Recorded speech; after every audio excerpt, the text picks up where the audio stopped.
Bonjour à tous, ravi de vous retrouver sur Public Sénat pour suivre la deuxième partie de l'audition de Marie-Lise Lebranchu et d'André Valigny. Tout à l'heure à 15 h, vous avez pu entendre la première partie de cette audition de la ministre de la Décentralisation et du secrétaire d'État à la réforme territoriale. Tous deux ont dû répondre aux questions très nombreuses des sénateurs dans le cadre de la préparation du projet de loi NOTRe, nouvelle organisation territoriale de la République. En clair, la deuxième partie de la réforme territoriale. Le Parlement, en effet, a déjà travaillé sur la première partie de cette réforme, sur la carte des régions. Et à partir du mois de décembre, il va plancher sur la deuxième partie de cette réforme, celle qui porte sur les nouvelles compétences des différents niveaux des collectivités territoriales. Tout de suite, on prend donc la direction de la salle Médicis. Question à poser à Madame la Ministre, à Monsieur le Ministre, de savoir s'ils ont une perception exact de la situation dans laquelle se trouvent les départements dits de la Grande Couronne de la région Île-de-France, car nous sommes coincés entre le marteau et l'enclume.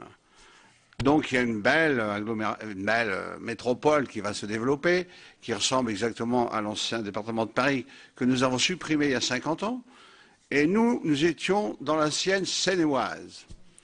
Alors la question est de savoir si aujourd'hui nous devons reconstituer, 50 ans après, ce magnifique département avec Versailles capitale et qui nous avait permis de garder des pôles de développement intéressants. Parce qu'on comprenait quand même les élus dans notre secteur, les questions qui se posent et les enjeux de la Grande Couronne qui sont ignorés la plupart du temps. Je vais vous donner un exemple. Logement. Dans mon agglomération, 3 communes ont délivré ces 3 dernières années plus de permis de construire que Paris, intramuros. Alors, on parle du défi du logement, donc on y met immédiatement les transports, ça va ensemble.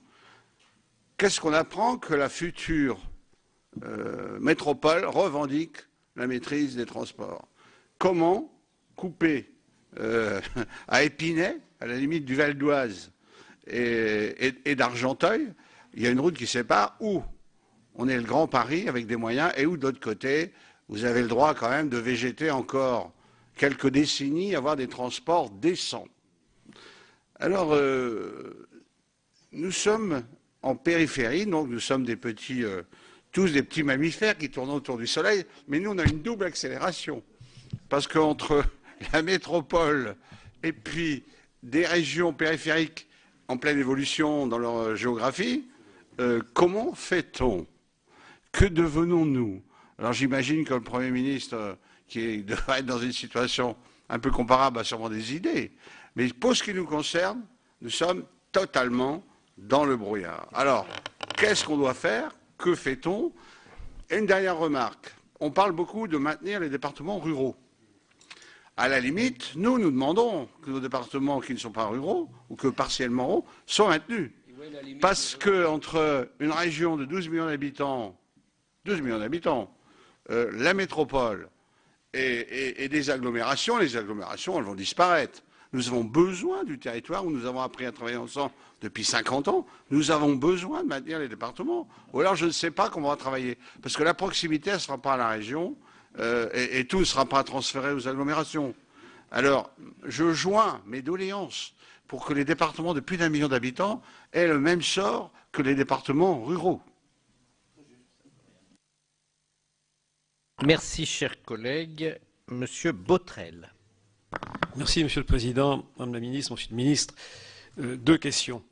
La première, le Premier ministre a eu l'occasion d'indiquer qu'il pourrait y avoir un destin différent pour les départements selon qu'ils sont urbains, mais ça rejoint le propos qui vient d'être tenu, ou qu'ils soient ruraux, voire même qu'ils appartiennent à un rural profond, de territoire en déshérence. Alors ma question est la suivante. Pourriez-vous nous indiquer s'il y a une réflexion en la matière et, le cas échéant, quels sont les critères que vous retiendriez afin de classifier ces départements dans, en gros, les 3 catégories que je viens de rappeler? Le second point porte sur la destination des syndicats. J'ai bien entendu les explications de Madame la Ministre et je dois dire que j'en partage l'analyse. Nos territoires sont très variés, nous le voyons à travers les interventions des uns et des autres, et j'appartiens à une région que Madame la ministre connaît bien, où l'intercommunalité monte assez naturellement en puissance, et où, en effet, la question des petits syndicats, mais je mets toujours des guillemets quand je dis petits, parce que, évidemment, dit comme ça, on n'entend pas les guillemets. Donc, simplement pour dire qu'ils ont aussi tendance naturellement à disparaître et être absorbés par les intercommunalités. On reste au deuxième point, qui porte sur les autres syndicats, les syndicats dits départementaux, et qui ne le sont très souvent que de nom. D'ailleurs, ils sont relativement peu nombreux, je n'en connais que 2 véritablement dans le département des Côtes-d'Armor. Et à ce sujet-là, je voudrais simplement rappeler qu'ils sont l'émanation du bloc communal, des communes, des intercommunalités essentiellement. Donc j'ai bien entendu que, Madame la ministre, vous prévoyez à l'article 14 qu'il soit maintenu. Je dois vous dire que pour avoir recueilli un certain nombre d'échos à travers les territoires, les élus du bloc communal souhaitent qu'il le soit. Donc je suis satisfait de votre réponse et je serai vigilant pour la suite. Merci Monsieur Botrel. Monsieur Montaugé. Merci Monsieur le Président, Madame la Ministre, Monsieur le Ministre. La question économique surdétermine l'avenir des territoires, leur dynamisme, leur capacité à accueillir et à répondre aux besoins de leur population. Alors Madame la Ministre, quelle est l'ambition du texte, votre dessein, en ce qui concerne la contribution effective des territoires ruraux, et notamment ceux de faible densité, à la création de valeur et d'emplois en lien avec leur métropole? Demain, plus encore qu'aujourd'hui, les systèmes métropolitains seront les moteurs de la croissance et il faut qu'ils le soient, qu'ils jouent ce rôle pour notre pays. Mais le schéma très caricatural de ma part pour être compris, consistant à des métropoles créatrices de valeur et des territoires ruraux sous perfusion de dotations, fussent-elles adaptées, comme vous l'avez évoqué pour la DGF, me paraît devoir être évité. Donc pour moi, c'est vraiment une grande question. Et je fais un lien avec la question des regroupements de PCI, la question des seuils démographiques, sur de grands territoires. Et je partage tout à fait la remarque qui a été faite par mon collègue de la Marne. Moi, j'ai un territoire, pour faire 20 000, on se retrouve avec un territoire qui fait 80 km de longueur sur 30 de large, quoi. Voilà. Donc pour moi, la question, elle est pas tant celle du seuil. Ça nous permettra de faire des économies en mutualisant, ça fait pas de doute, mais que celle des ressources et des ressources de ces établissements regroupés pour, encore une fois, faire face aux besoins de leur population. Sur les territoires ruraux, de faible densité en particulier, c'est la question des questions qui se posent par rapport à ce texte. Merci Madame pour votre réponse.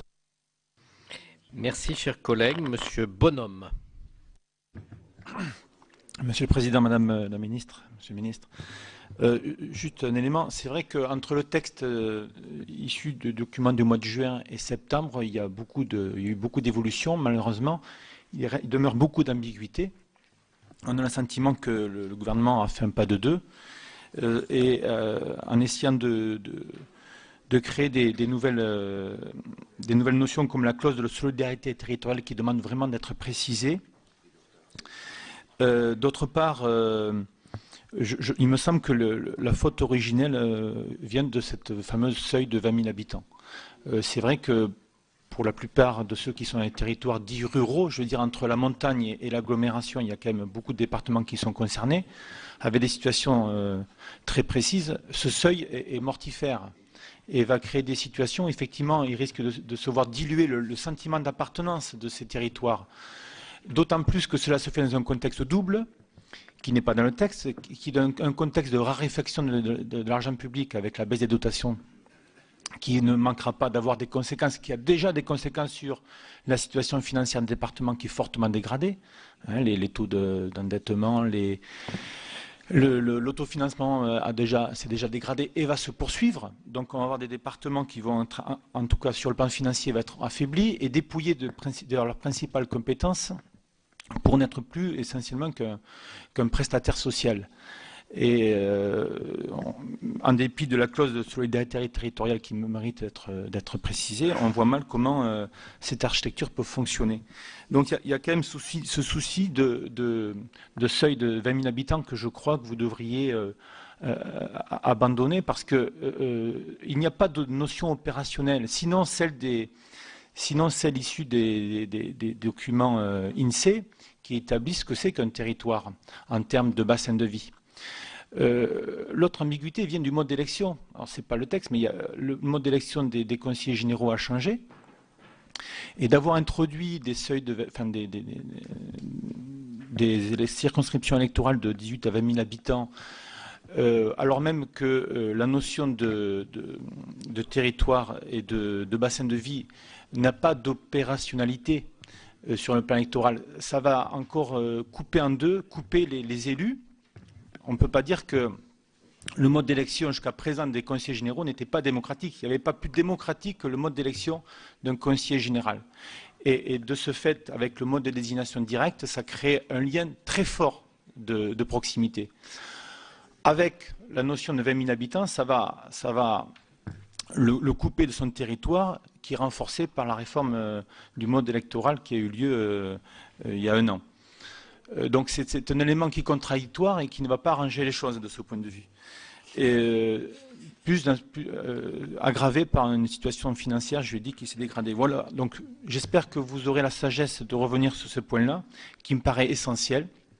Sinon, il ne restera plus, comme l'a dit mon collègue Mézard, qu'à poser un cierge et aller à Lourdes, ce qui, vous l'admettrez, est assez étonnant et donne la mesure du sentiment de désarroi des élus quand elle est même invoquée par un groupe RDSE qui est attaché, comme le sait, à la laïcité et qui évite les références religieuses.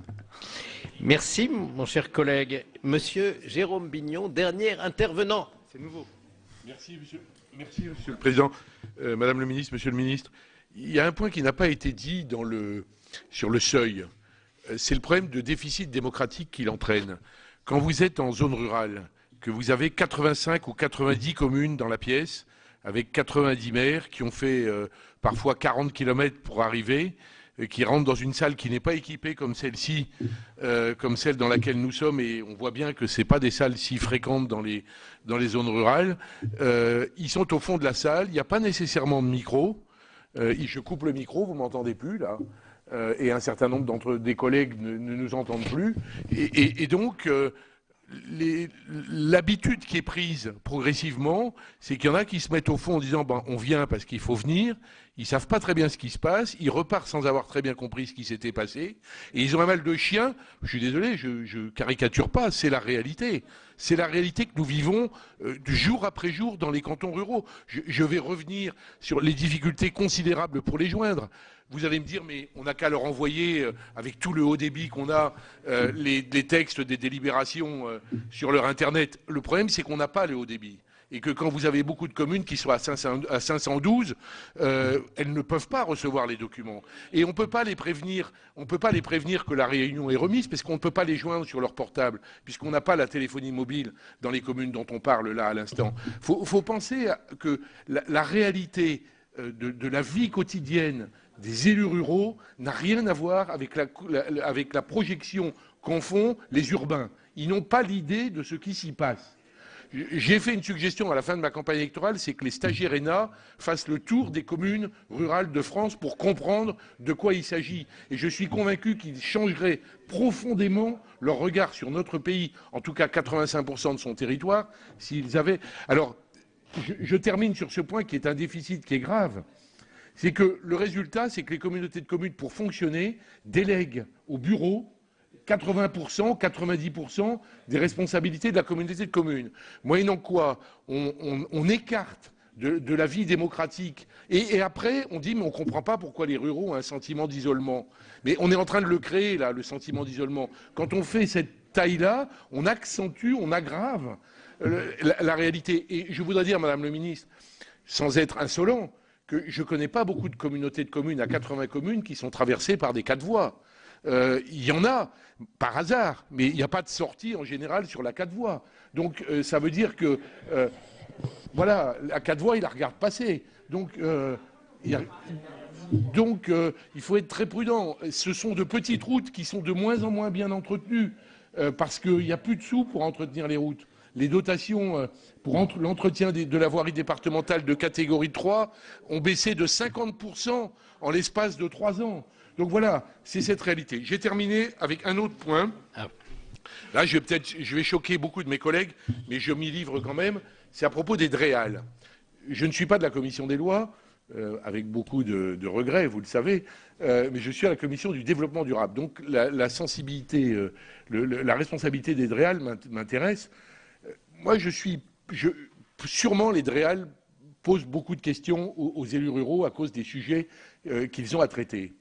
Mais je pense qu'il y aurait intérêt à ce que les préfets, qui, en vertu de l'article 72, dernier alinéa de la Constitution, sont les patrons dans leur département, fassent leur boulot sur ce sujet-là. Je suis désolé.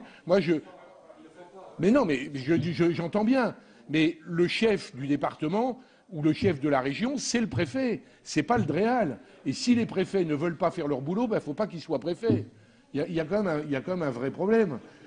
C'est imputer la responsabilité du fait que les DREAL tentent d'exercer leur responsabilité. C'est au préfet de faire les arbitrages. C'est pas le préfet. Il n'est pas seulement chargé du maintien de l'ordre. Il a aussi cette responsabilité-là.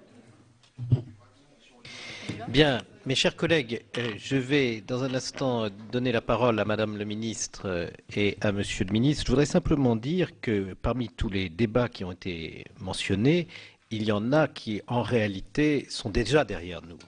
Le texte du gouvernement a été déposé sur le bureau du Sénat le 18 juin et il est très clair que le gouvernement a mis à profit ces 6 mois qui nous auront séparés du dépôt du texte et de son examen en séance publique pour écouter, discuter et qu'il a, notamment sur les départements, pris des positions qui ne sont plus celles que le texte de l'exposé des motifs et le contenu du projet avait arrêté au mois de juin.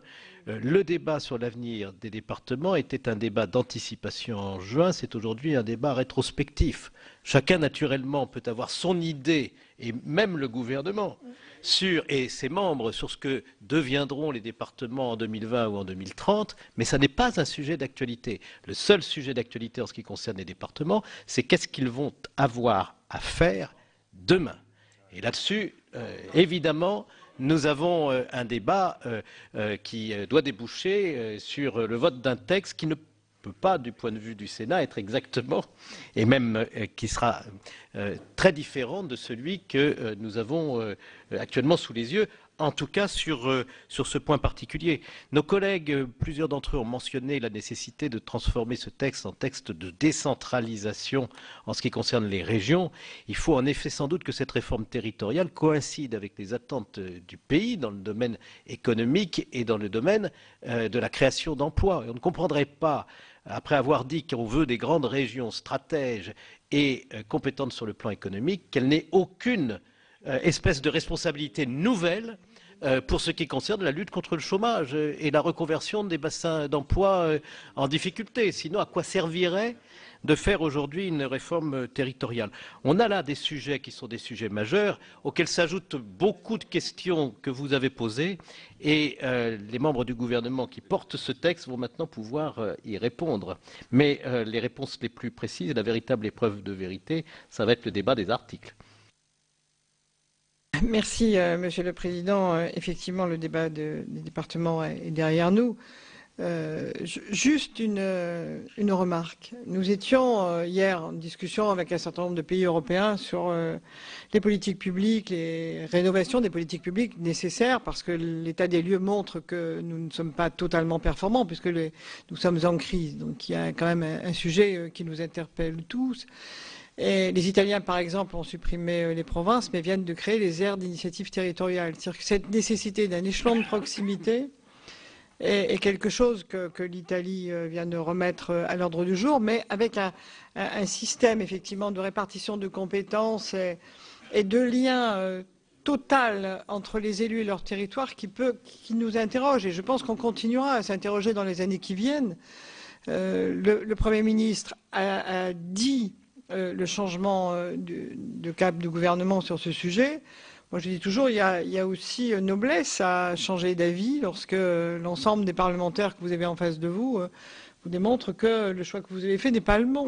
De la même manière qu'il y a noblesse de la part d'un gouvernement à écouter le Sénat sur un sujet comme celui-là. Il y aura effectivement des positions difficiles. des moments sur lesquels nous ne serons pas d'accord, mais je redis ce que j'ai dit en début de propos, notre objectif est bien de chercher un maximum de rapprochement entre ce que pense le Sénat et essentiellement cette commission, et puis vos collègues, pardonnez-moi, j'allais dire nous, mais non, de l'Assemblée nationale. Dire qu'il y a des collègues de l'Assemblée nationale qui vivent dans des départements ruraux, sans population, en dramatique situation. On ne peut pas dire qu'ils ne connaissent pas les territoires.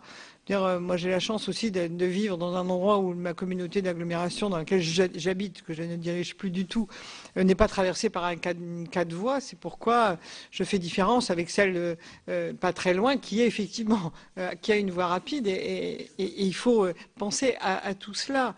Nous connaissons les territoires de France. Et je pense qu'il faut que communément, nous apprenions aussi les difficultés d'autres types de territoires. Moi, je suis attentive aujourd'hui au milieu rural pour des tas de raisons. Je reviendrai rapidement avant André Vallini, mais je suis aussi attentive à l'hyper-richesse et l'hyper-pauvreté qui se côtoient dans des grands territoires urbains, avec des élus locaux qui souffrent encore peut-être plus d'avoir 40% de leur population sans activité ou en situation de grave détresse. C'est pas non plus facile à gérer. Donc il faut que nous apprenions les uns les autres des territoires de France. Et je pense qu'après cette étude et ce cheminement que nous avons conduit d'échanges sur le territoire de France, il n'y a plus de sujet de suppression des départements. Et je pense que le choix des régions et du nombre de régions impliquait cet échelon d'initiative territoriale. Il faudra après se poser d'autres questions. Je disais très franchement à un collègue parlementaire à l'Assemblée nationale, un de vos collègues parlementaires à l'Assemblée nationale, que le texte qu'il a écrit pour démontrer l'importance des départements ruraux est un texte qui montre qu'à l'heure d'aujourd'hui où les départements ruraux existent, la situation est dramatique. Ce qui veut dire que la simple existence du département n'a pas réglé les problèmes. Et qu'il faut que nous le prenions en compte et que nous avons sans doute des efforts particuliers à faire collectivement sur un certain nombre de départements très ruraux, en grave difficulté, ou peut-être un petit nombre, plus petit, ou équivalent, de départements urbains également en grande difficulté, et que notre règle de péréquation ne suffira pas. Et qu'il faut qu'on se pose aussi ensemble, effectivement, l'assiette fiscale, la question de l'assiette fiscale. Moi, je dis toujours, le débat sur les départements, quel est ce débat? C'est qui finance la solidarité? Est-ce que ce sont des assiettes fiscales territoriales, effectivement très larges, mais qu'on ne peut pas appeler non plus de façon déraisonnable? Est-ce que ce sont les personnes par rapport à ce qu'on pourrait imaginer de tickets modérateurs pour l'APA? Est-ce que ce sont les familles? Ce serait une double peine sur la succession, nous en sommes tous convaincus. Ou est-ce qu'il y a une part de solidarité nationale à imaginer? Je le crois. Et vous avez raison, Monsieur Savary.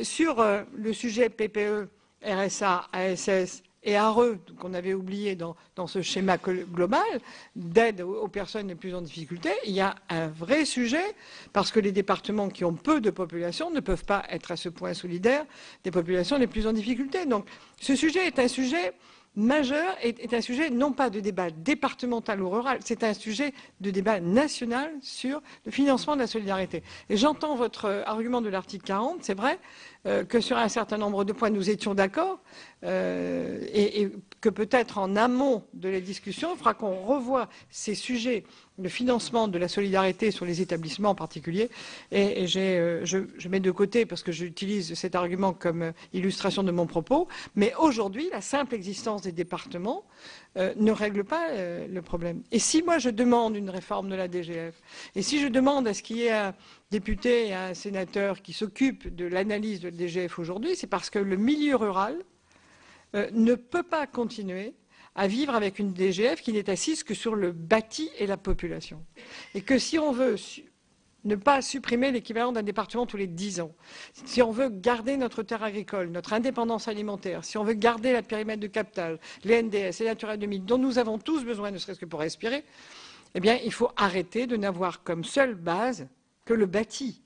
Ce qui veut dire que les mètres carrés précieux industriels qu'on connaît et qui doivent être protégés, portuaires et j'en passe, doivent s'accompagner hautement des mètres carrés précieux agricoles et de protection de nos espaces. Nous avons besoin de cela pour vivre, pour se battre à partir de 2035-2040 sur l'indépendance alimentaire qui est gravement en danger parce que le système d'importation des protéines végétales que je radote tout le temps va s'arrêter. Bref, nous avons besoin de travailler sur une assiette DGF qui prenne en compte la nécessité de protéger les mètres carrés agricoles et les mètres carrés des espaces dont nous avons parfaitement besoin pour vivre. Et quand on regarde à côté la demande de solidarité et un peu l'abcès de fixation sur les métropoles, je rappelle que c'est le Sénat qui a souhaité débattre des métropoles avec certes une autre majorité en premier, mais pour bien éclairer le sujet métropolitain, mais que les métropoles ont une responsabilité. Et je cite toujours Jean-Pierre Baligan de l'Institut de la décentralisation, habitant dans un milieu très rural et en très très grave difficulté, avec des pourcentages de vote aux extrêmes qui approchent la majorité, donc ça nous interroge.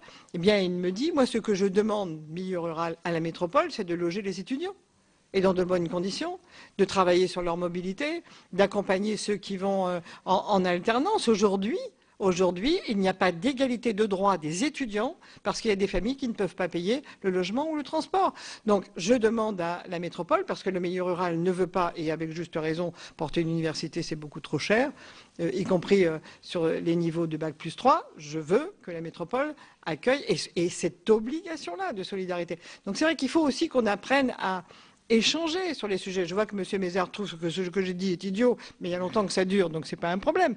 Mais je crois que nous avons des sujets communs entre le rural et l'urbain qu'il faut que nous abordions aussi, y compris sur les bases fiscales de la DGF, parce que le département ne réglera pas tout. Donc j'entends vos remarques et entre-temps, on pourra regarder avec Marisol Touraine en particulier un certain nombre de sujets sur lesquels, effectivement, l'article 40 vous embêterait. Je reviens au débat général aussi vite que possible.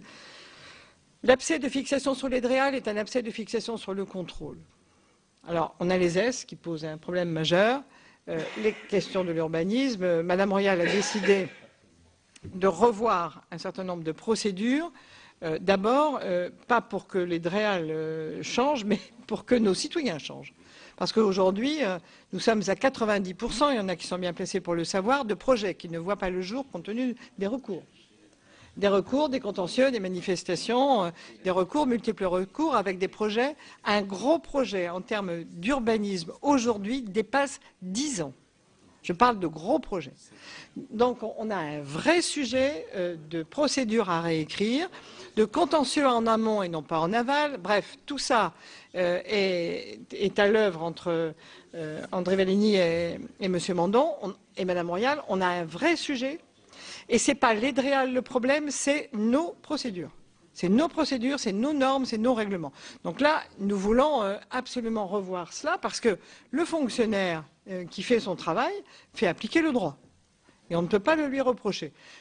Mais en revanche, quand on a fait consultation de nos fonctionnaires pour savoir quelles seraient les simplifications, ils ont expliqué leur dure vie et le fait qu'ils estiment que notre réglementation n'est pas adaptée à la réalité d'aujourd'hui.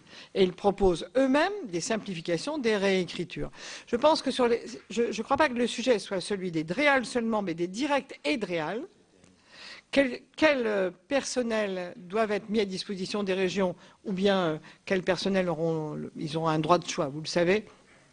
Sans doute que c'est direct et DREAL, mais aussi et c'est ce que nous essayons de faire sur la revue des missions, donc qui sera publiée en février, après les 49 évaluations de politique publique qui ont été conduites, dont 35 sont terminées et sont lisibles. C'est-à-dire que vous pouvez demander les documents sur ces évaluations de politique publique. On se souvient de celles sur les 81 milliards actuels d'euros, dépenses fiscales comprises, d'aide aux entreprises françaises. Quand on voit notre taux de chômage, on a un vrai sujet. Donc effectivement, on a un certain nombre d'évaluations de politique publique à regarder de près. Je passe le logement et bien d'autres. Elles sont à votre disposition. Après ces évaluations de politique publique, plus la revue des missions qui sera donc publiée en février, je pense que l'idée est retenue d'avoir des débats sans loi, mais simplement des débats avec les commissions ad hoc pour voir comment on va pouvoir faire évoluer les missions de l'État. L'État va fermer un certain nombre de missions inutiles. Mais en même temps, Bernard Cazeneuve, et j'ai entendu Le sujet en particulier du 1A, de l'article 1A, je n'y reviens pas, nous ferons ouverture, mais Bernard Cazeneuve travaille sur l'administration territoriale de la République, de l'État, pardon, et moi de la République avec André. Et donc nous pensons aujourd'hui que l'échelon départemental est un échelon qui a été délaissé après la REAT. La REAT était une bonne idée, elle n'est pas allée au bout de son objectif, elle a explosé sur la question, je le dis franchement, je ne me cache derrière aucune langue de bois, elle a explosé sur la RGPP et du coup, on a remis au niveau des régions un certain nombre d'expertises qui sont nécessaires sur les départements. Donc nous voulons retrouver le rôle du préfet. Préfet de région sur les grandes stratégies, on a besoin de lui. Mais le préfet, pour coordonner les services de l'État, nous avons fait quelques études sur les DDI, avec les DTM et les DDI, c'est-à-dire cette notion d'interministérialité des services, y compris à l'ère départementale. Le Premier ministre et le ministre de l'Intérieur sont convaincus, avec le Président de la République, que si nous ne remettons pas de l'ingénierie sur un certain nombre de départements, nous avons tort. Et enfin, le dernier point qui est à l'étude aujourd'hui, c'est la culture du contrôle. Nous avons besoin de contrôle, y compris parce que les entreprises en ont besoin pour l'exportation, y compris parce que si on n'a pas le cachet du contrôle à l'abattoir, on ne peut pas vendre ces protéines animales à un certain nombre de pays. Nous avons une forte demande d'organisation du contrôle sur ce sujet en particulier pour éviter qu'on importe n'importe quoi et qu'on exporte malheureusement des produits qui sont de qualité mais pas reconnus comme tels. Donc on a une réécriture du contrôle à mettre en œuvre pour aider l'ensemble des acteurs de l'économie comme des territoires, et puis à regarder les procédures. Et vous serez appelés, si vous l'acceptez, après tout, il n'y a pas que la loi, il y a aussi le débat qui peut faire avancer les choses, à débattre des propositions que l'État aura reçues de sa revue d'émission. Je ferme parce que je veux aller vite. Y aura-t-il un amendement gouvernemental sur Paris-Marseille, les métropoles? Je vais en désordre parce que je suis obligé de partir sur la question des transports maritimes que nous aurions mal gérés. Donc j'ai une réunion ensuite sur la question des ports et des transports maritimes sur lesquels effectivement nous sommes appelés. Sur Paris et Marseille, nous aurons donc un débat sur le statut des territoires, un amendement, pardonnez-moi, sur le statut des territoires. L'idée, c'est de ne pas revenir à ce que vous avez communément rejeté. Vous avez rejeté un syndicat de PCI. Paris Métropole propose à nouveau le syndicat de PCI que vous avez rejeté. M. Kettenbach y a fait allusion tout à l'heure. Je ne vois pas comment le Sénat reviendrait sur la position qu'il avait prise lors de la loi MAPTAM, puisque le Sénat est à l'origine. Et c'est quand même magnifique, de la métropole du Grand Paris, et on leur remercie. Compte tenu des études de l'OCDE, compte tenu de vos positions, compte tenu des demandes de Paris Métropole, il nous semble qu'il faut donner droit à un statut des territoires pour qu'ils puissent gérer des personnels et des compétences dites des anciennes EPCI et transférées par la métropole. Les deux sujets, développement économique, logement, transport, et je réponds à ceux qui s'inquiètent sur la Grande Couronne, ces deux sujets étant largement liés, on peut trouver une solution. J'espère qu'on trouvera une solution. Donc je m'engage à ce que cet amendement soit déposé naturellement avant vos débats, même s'il n'est pas parfait, il sera en tout cas perfectible et nous le déposerons. En revanche, sur la Grande Couronne et l'inquiétude exprimée, nous avons voulu et tenu à ce qu'un certain nombre d'outils de grand développement, je pense à Roissy, je pense à Saclay, je pense à Marne-la-Vallée, je pense à votre grand ensemble de Val d'Oise, qui est un des plus dynamiques que nous connaissions en ce moment avec ces outils que vous avez, nous avons tenu à les garder à l'extérieur. Il y a un grand problème de liaison, pardonnez-moi, de mobilité entre les salariés potentiels de Roissy, par exemple, et un certain nombre de territoires. Nous devons porter ce sujet.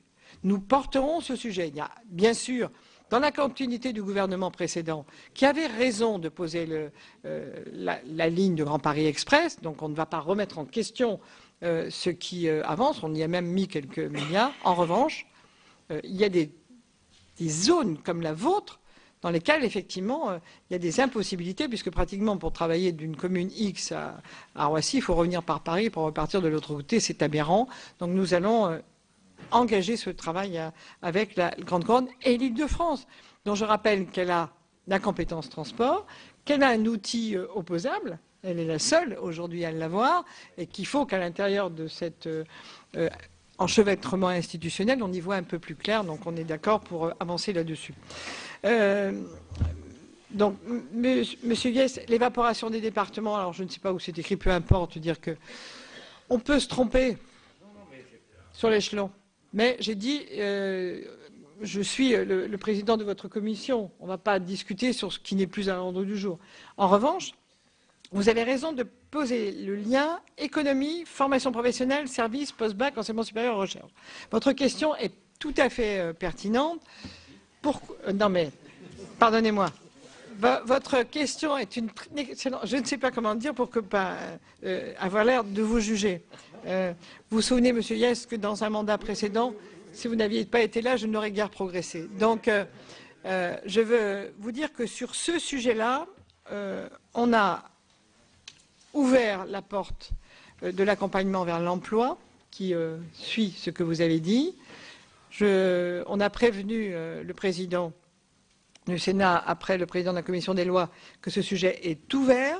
Monsieur Larcher est l'ancien ministre du Travail qui a rassemblé la NPE et les ACDIC. Si c'est fait, sinon, l'idéal eût été de décentraliser les ANPE et de garder les ACDIC au niveau national. Malheureusement ou heureusement, moi je ne veux pas juger du passé. On a maintenant Pôle emploi et je ne sais pas couper Pôle emploi.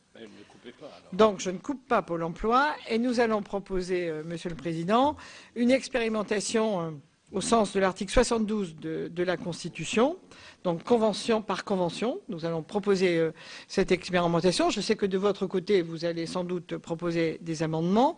Nous n'allons pas proposer la création d'un nouveau service régional, mais des conventions d'objectifs et de moyens entre l'outil et la région, peut-être des mises à disposition de personnel. C'était le vœu de Monsieur le Président du Sénat et de Monsieur le Président de la Commission des lois. Il n'y aura pas une autorité, mais un chef de fila dans ce cas, puisqu'il nous faudra au moins un mandat pour voir si tout cela fonctionne. Je vous dis que l'opposition la plus forte que j'entends est celle des missions locales. Ce n'est pas l'État qui est le plus... On l'a vu tout le monde hier, madame. Voilà. Donc d'autres pistes peuvent être explorées, comme la montée en puissance des régions aussi au conseil d'administration de Pôle emploi. Ce n'est pas rien d'être présent dans un conseil d'administration.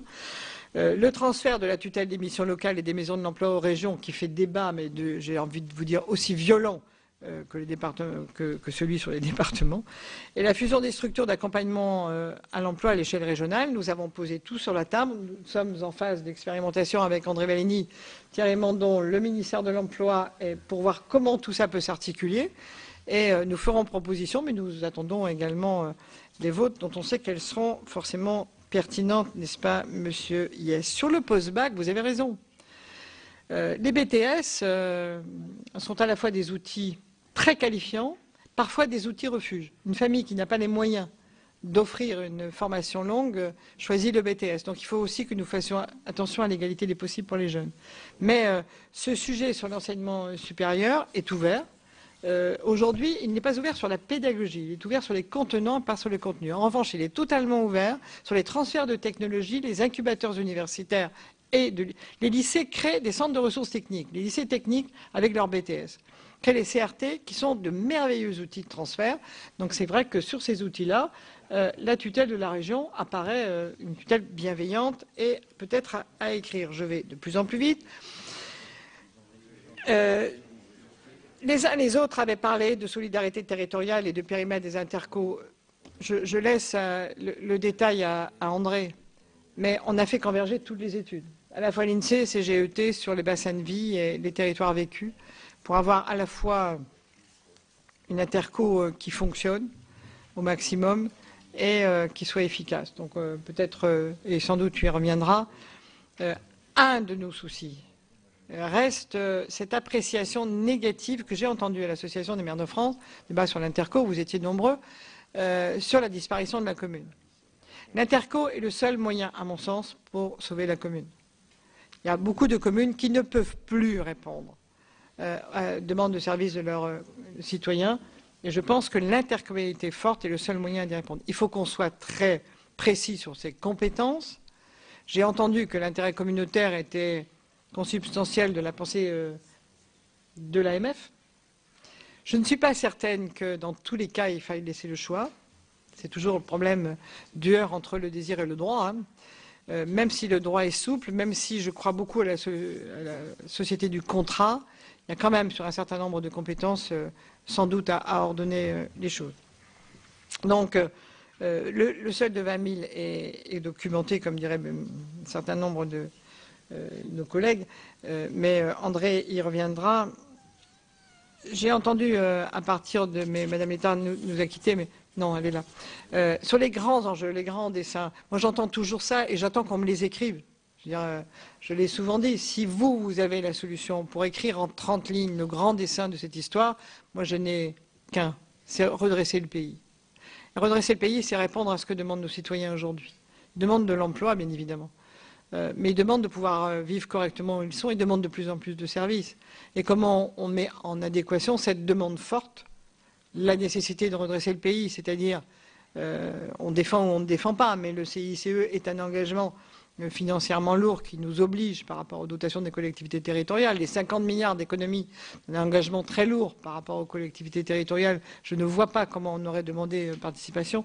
Mais l'enjeu global, c'est le redressement du pays. Moi, je crois que tous les territoires ne sont pas simplement des territoires de vie des citoyens. Ce sont des facteurs de production. C'est horrible de dire ça parce que je me dégage de la culture qui est une culture empathique de l'individu et du territoire. Mais c'est vrai que ce sont des facteurs de production et qu'aujourd'hui, nous avons des territoires qui créent moins de valeur qu'ils ne pourraient le créer. Parce que les structures ne peuvent pas répondre. On discutait avec un président de conseil général récemment sur je suis à 10 heures de ma capitale régionale, à 12 heures de Paris et j'ai besoin, moi, d'avoir une structure aéroportuaire. Oui, il y a quelques projets de ce type qui doivent être accompagnés parce que sur un certain nombre de territoires, il n'y a pas d'autre solution, sauf à perdre ce territoire comme entrant dans les facteurs de production territoriale de la France. Donc oui, répondre aux inégalités territoriales, oui. Il y a bien sûr la ressource, mais il y a aussi l'ingénierie. Je reste persuadé aujourd'hui que les territoires les plus fragiles sont ceux où il n'y a pas d'ingénierie. Et on ne peut pas répondre aux appels à projets, qui sont quand même des écritures assez libérales de l'action publique, aux manifestations d'intérêt ou autres. On a un vrai sujet. Quand il n'y a pas d'assistant parlementaire, permettez-moi cette expression, pour écrire le projet de la petite communauté de communes rurales, ce projet ne voit pas le jour. On a un vrai souci et on a une vraie réflexion à porter. Et quand on crée la solidarité territoriale, c'est avec cette idée que certains territoires auront besoin d'une solidarité en termes d'ingénierie et d'accompagnement. Et quand on parle des services marchands, on était obligé de l'écrire. Pourquoi? Parce que la compétence économique est donnée aux régions. Et quand on parle des services marchands, on pense aux multiservices, on pense au dernier commerce d'une commune rurale et son agence postale. On pense à ces petits outils privés, donc marchands, appartenant au secteur marchand, qui ont besoin d'une aide. Et on pense même à des regroupements de médecins ou de professions paramédicales qui appartiennent au domaine libéral, donc au secteur marchand, et qui peuvent avoir besoin d'un soutien. Donc il fallait l'écrire pour éviter qu'à un moment donné, un citoyen en appelle au droit pour éviter ces difficultés. Donc c'est pourquoi nous l'avons écrit. Ce sont des outils que vous connaissez par cœur. Sur ce dessin toujours, personnellement, je le redis, je pense qu'il faut sortir de la concurrence entre les territoires pour arriver à une vraie coopération. Moi, quand j'ai défendu les routes au niveau de la région, c'était en disant que certains départements ne peuvent plus les porter.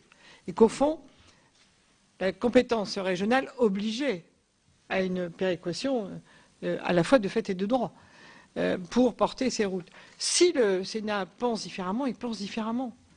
Mais je rappelle qu'on a une conférence territoriale de l'action publique dans laquelle, à ce moment-là, il faudra parler aussi des solidarités. Concernant les collèges, l'idée c'était gardons-nous plusieurs employeurs sur des cités scolaires.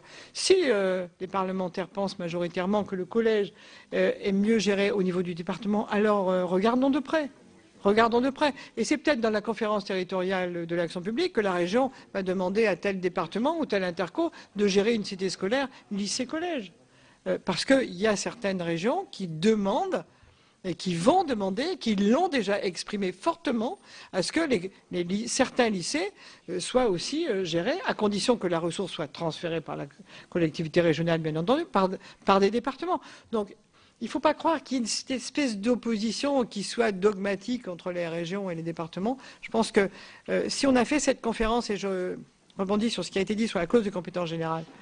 La clause de compétence générale, on l'a réinstallée pendant la période transitoire parce qu'on n'avait pas la conférence territoriale de l'action publique. Vous l'aviez supprimée, ça posait un certain nombre de problèmes, y compris pour les multiservices, une aide aéroportuaire et j'en passe. Donc on l'a remise dans cette période transitoire.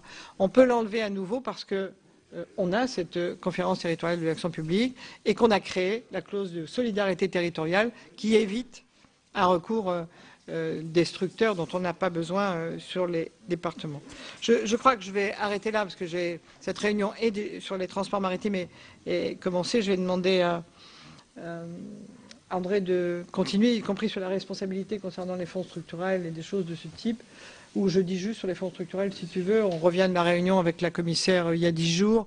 Nous avons écrit la responsabilité parce que la gestion des fonds structurels étant confiée à nos conseils régionaux désormais, la responsabilité en cas de manquement doit être portée par celui qui gère les fonds structurels. Donc c'est bien pour le transfert de la gestion des fonds structurels que nous avons écrit que l'État ne portera pas les pénalités si une région n'est pas à la hauteur de ce qu'on lui demande d'être ou si elle fait des erreurs. En revanche, bien sûr, sur la part FSE qui peut être utilisée par exemple pour des entreprises intermédiaires, pour des actions d'accompagnement vers l'emploi d'un certain nombre de jeunes chômeurs, l'État restera responsable parce que ça se contractualise et je pense que nous éviterons des contentieux inutiles avec la Commission et je demande, s'il le veut bien, André, de continuer pour que j'aille m'occuper des ports et des transports maritimes. Madame la ministre, merci du temps que vous nous avez consacré et de la précision de vos réponses. Et effectivement, donc, Monsieur le ministre, si vous voulez bien compléter un certain nombre de réponses sur les points qui restent en suspens. Oui, donc sur les entreprises de services non marchands, Monsieur Savary vient d'avoir la réponse. Il y avait une question sur la certification des comptes des grandes collectivités territoriales dont les produits de fonctionnement sont supérieurs à 200 millions d'euros. Il s'agit donc, quand on certifie des comptes, de viser à assurer leur régularité, leur sincérité et leur fidélité. Il y a des réticences, c'est vrai, de la part des collectivités locales et de leurs élus à s'engager dans un dispositif perçu comme suspicieux d'abord et puis surtout comme lourd et coûteux. En fait, le dispositif qui est proposé est facultatif. Il ne concerne que les collectivités dont les produits, je le répète, de fonctionnement sont supérieurs à 200 millions d'euros. Il est protecteur pour ces collectivités parce que la Convention précise le champ, le référentiel et les moyens avec avis des ministres compétents. Il est progressif et un bilan intermédiaire sera fait à 3 ans et définitif à 8 ans pour les collectivités qui se seront portées candidates et volontaires à cette certification. Je reviens d'un mot sur les finances et la DGF, la CVAE aussi, puisque lorsqu'on parle des finances, notamment qui seront nécessaires aux régions pour exercer leurs nouvelles compétences, on évoque immédiatement, et c'est normal, la CVAE. Tout ça sera en débat dès l'année prochaine, dès les mois qui viennent, dans le cadre de la préparation du PLF 2016. Et ça rejoindra la réflexion que nous aurons, qui est liée évidemment, sur la réforme de la DGF, dont je parlais avant-hier à la tribune lors de la discussion budgétaire du PLF 2015. Il faut non seulement réformer globalement la DGF, la rendre plus lisible, plus simple et plus équitable, notamment à l'égard du milieu rural, et il faudra faire des transferts de fiscalité, sans doute des départements vers les régions en termes de CVAE, étant précisé que tout ça devrait être adapté aux compétences qui resteront exercées par le département et aux nouvelles compétences qui seront confiées aux régions. Je pointe d'ailleurs chez les présidents de région une petite contradiction dans le fait qu'ils ne souhaitent pas forcément beaucoup de transferts de compétences, à part l'économie, mais beaucoup de transferts de CVAE. Et moi, je réponds chaque fois aux présidents de région, vous ne pouvez pas demander beaucoup de CVAE si vous dites par avance que vous refusez toutes les compétences qu'on voudrait éventuellement vous transférer. Donc le débat aura lieu bien sûr avec les associations d'élus, au sein du comité des finances locales et d'abord au Sénat et dans votre commission. Sur les communes, moi je partage évidemment ce qu'a dit Marie-Lise Lebranchu. La seule façon de sauver les communes françaises, c'est l'intercommunalité. Elles l'ont bien compris d'ailleurs. Depuis 20 ans, on a assisté à un mouvement considérable, une révolution silencieuse sur nos territoires, qui continue d'ailleurs. J'ai des chiffres ici. au 1er janvier 2013, depuis la loi de 2010. Au 1er janvier 2013, 200 mouvements avaient eu lieu de fusion, de rattachement de communes isolées. Et au 1er janvier 2014, on était à 300. En 2 ans, nous avons connu une diminution de 2600 à 2150 intercommunalités. 2600 à 2100 en 2 ans. C'est énorme. Donc la révolution silencieuse s'accélère en plus. Et la loi de 2010 a eu un effet bénéfique. Notre volonté est d'aller encore plus loin. Pas forcément très vite, mais en tout cas un peu plus loin, et même beaucoup plus loin pour certains, puisque 20 000 habitants paraît un seuil très élevé. La plupart d'entre vous l'ont dit. Ce seuil, il pourrait être, s'il est retenu par le législateur, il pourrait être évidemment abaissé par des dérogations nombreuses qu'on pourra, dont on pourra multiplier les critères démographiques, géographiques, kilométriques, etc. Maintenant, si le législateur souhaite abaisser ce seuil, on est prêt bien sûr à y réfléchir. Certains parmi vous souhaitent même le supprimer totalement. Il faut faire attention, quand il n'y a plus de seuil, les choses bougent moins vite. Lorsqu'il y a un seuil, avec des dérogations, ça oblige quand même à réfléchir, à se poser des questions. La vraie question que beaucoup se posent, et moi je la ressens sur mon territoire, comme on dit, et dans toute la France, parce que je circule beaucoup, c'est que les élus nous disent, on a déjà dû bouger depuis la loi de 2010 pour monter à plus de 5000 pour ceux qui étaient en dessous. On a dû redécouper les cantons. Ça n'est pas le même sujet, mais c'est quand même un sujet connexe. Et vous nous remettez en chantier une carte intercommunale. J'entends tout ça, bien sûr. Donc on va en débattre et le Sénat donnera évidemment un avis très circonstancié, très autorisé et très écouté, Monsieur le Président Mézard, sur ces questions, toujours. Je reviens aux communes. J'ai un exemple à vous citer du Conseil général de l'Isère où nous débattions il y a 15 jours de la répartition de subventions. Je ne citerai pas le nom de la commune, même si le maire ne le prendrait pas forcément mal. Elle a 89 habitants. Elle s'est lancée dans un projet très modeste à l'échelle du département, très important pour elle, de rénovation de sa salle des fêtes. Elle est subventionnée pour ce projet à 90% par l'Europe, la région, le département, la communauté de communes. Et il manque 10%. Oui, et il manque 10%, et elle ne les a pas. Et le maire de cette commune nous demande de financer les 10%. Mais oui, mais ça existe encore. Alors,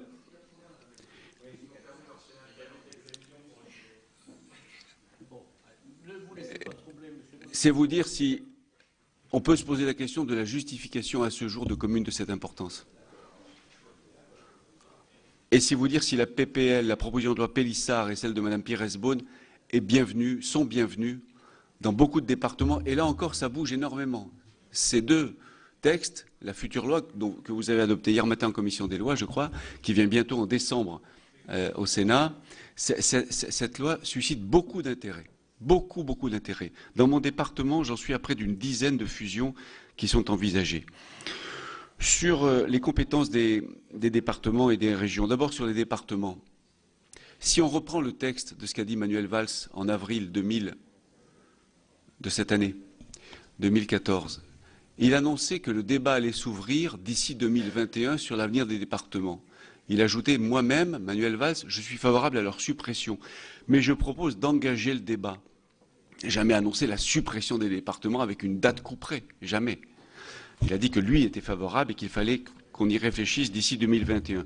En tout cas, tout ça est derrière nous.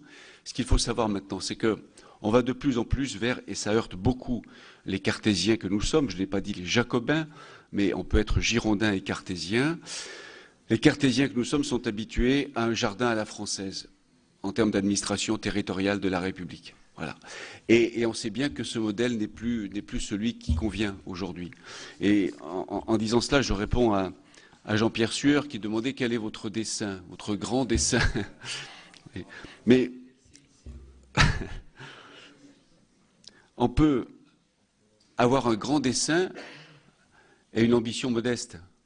Le grand dessein, parce que c'est un grand dessein, c'est d'être utile au territoire, d'être utile aux collectivités territoriales à remplir le mieux possible les missions difficiles qui sont les leurs.